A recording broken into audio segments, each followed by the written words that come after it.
débat sur les interdits n'intéresse plus. C'est pourquoi je vous avais dit dans le passé. Je vous avais dit dans le passé. Parce que ça a commencé sous Soro Guillaume. Ça a commencé sous Soro Guillaume. Le président Soro Guillaume a refusé d'adhérer au RHDP. Depuis le jour qu'il a refusé d'adhérer au RHDP, ils ont commencé à l'acculer. Ils ont commencé à l'acculer.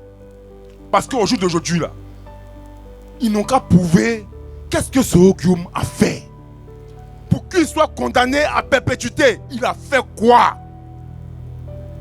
Il a fait quoi?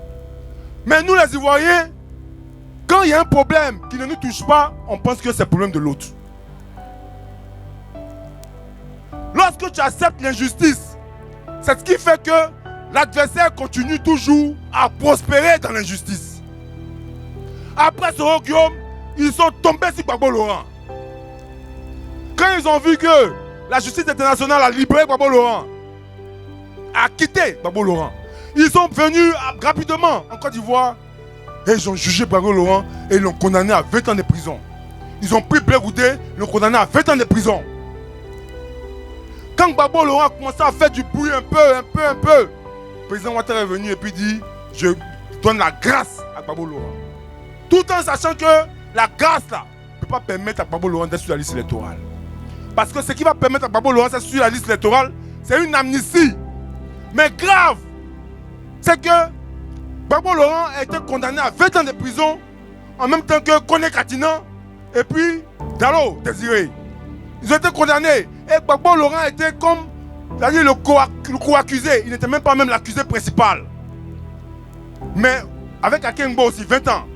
Mais le président Ouattara a pris une amnistie où il a amnistié Koné Katina, amnistié Akengbo, amnistié Mme Simone Olivier Gbagbo, amnistié Dalo Désiré. Maintenant celui qui était le co-accusé là, lui on ne l'amnistie pas. Vous voyez?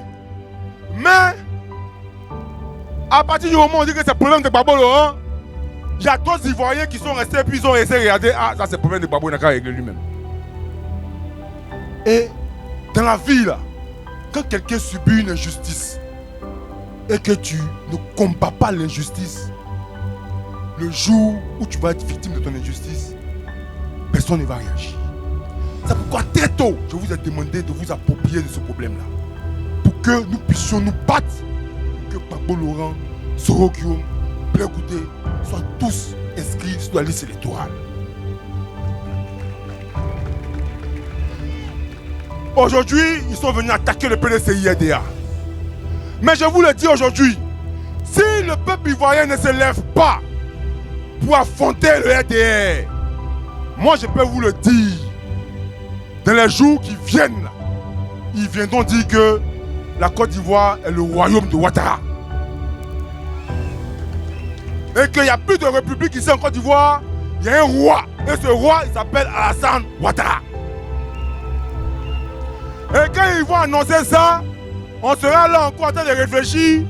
On attend mot d'ordre. On fait quoi? Et ils disent, hey, Ouattara aussi, peut faire ça. Et le roi Ouattara. Et puis ça va passer, il sera roi. Donc c'est pour vous dire que lorsqu'il y a une injustice, par rapport à la réaction du peuple vis-à-vis de l'injustice, les gens ne vont pas trop loin dans l'injustice. Mais si nous restons là, à réfléchir, à raisonner, pour savoir, mais,